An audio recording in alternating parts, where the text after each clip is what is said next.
Sexy. 3 turns into the Ardennes offensive. Battle of the Bulge. Ardennes II. Multi-man publishing. I didn't play this game. Well, okay, so when everybody, we were all excited for this remake. And it came out.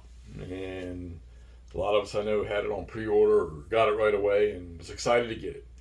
Then I opened her up, set her up, thought she was gorgeous, beautiful, and all the other stuff, and thought I'd play a scenario. And I instantly fell out of love with the game and put it away, and end of story. Probably was never going to play it again.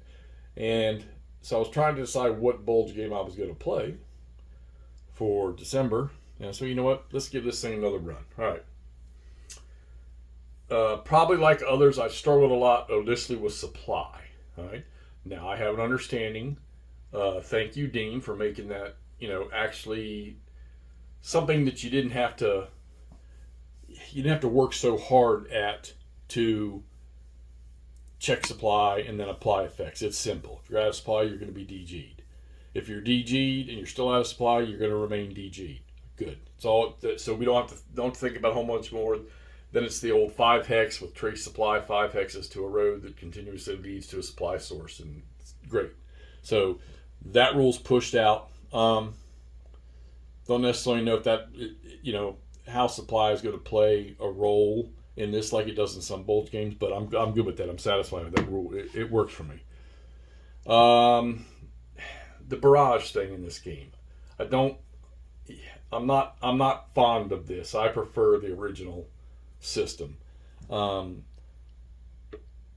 get it. These turns are a full day long, I guess. So most of the time these artillery shoots they're not going to be there all day. So you pick them up.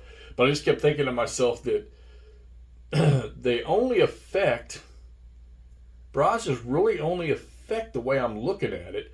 Granted, it'll affect your combat strengths, your defense, your combat attack or defense strengths, and your movement if you're in one of those hexes doing combat or you're moving through one or into one. But that's pretty much where it ends. It really doesn't.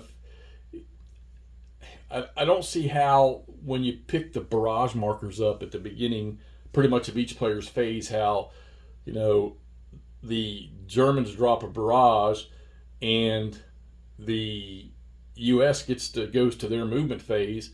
The German barrages they won't be there.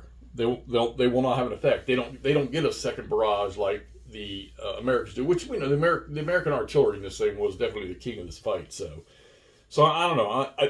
Because I'm half and half on the fence and off the fence with this one because it is a whole day turn. So I get it. The barrages aren't going to last all day, but you don't have a chance as the Germans really to thwart any Allied movement, as far as I can see. Maybe I'm wrong, but the way I see it, you can't. All right, anyhow, let's get to what's been going on. So we're 3 turns in, 16th, 17th, 18th. We're going to start the 19th. And this was a slow muddle for the Germans in the first 2 turns. Really not doing anything punishing in this third turn, but they did manage. Well, we'll get to it in a second here. I couldn't even get the SS units into the fight the first 2 turns. Really didn't get them into the fight until the third turn, which I was able to apply maybe 1 or 2 overruns. But letting the infantry do their job over here, finally getting the SS here to break out. All right, 12th SS not yet, but 12th SS yet as they moved up in here. So they're starting to get the breakout over here. 106 is pretty much devastated. Did manage to pull, something back into Saint-Vith. But the stuff up here in the Schnee Eifel, which you can't see, up here in the Schnee Eifel, there's only one regiment left up here, so that's pretty much over with. Over to the middle, they got across the Aar River. They could make ground here, but 7th Armor just showed up. 14th Cavs got a regiment back there. 2nd Panzer, 116th Panzer, piece of Leer over here. They're trying to get through, but they had some bad attacks right there. And then 7th Armor struck back and put a hurting on 2nd Panzer. So, and they can't seem to get into Clairvaux at all. All right, that's a tough fight right there. Just one unit in there, just wearing them out. Now here's where the fun stuff's happening. They did break out over here on Wilts. They took Wilts. Speaking of which, at the end of turn 3, they have 5 victory points now. So, but they were getting ready to break out here, responding with whatever scattered units I could, and then 10th Armored shows up, and then as you can see back in Bastogne, you can't, back in Bastogne, 101st shows up to the north, 82nd shows up there, and you don't have to move them, they just appear. You just pick where they're appearing at with one of 2 options. So, all right.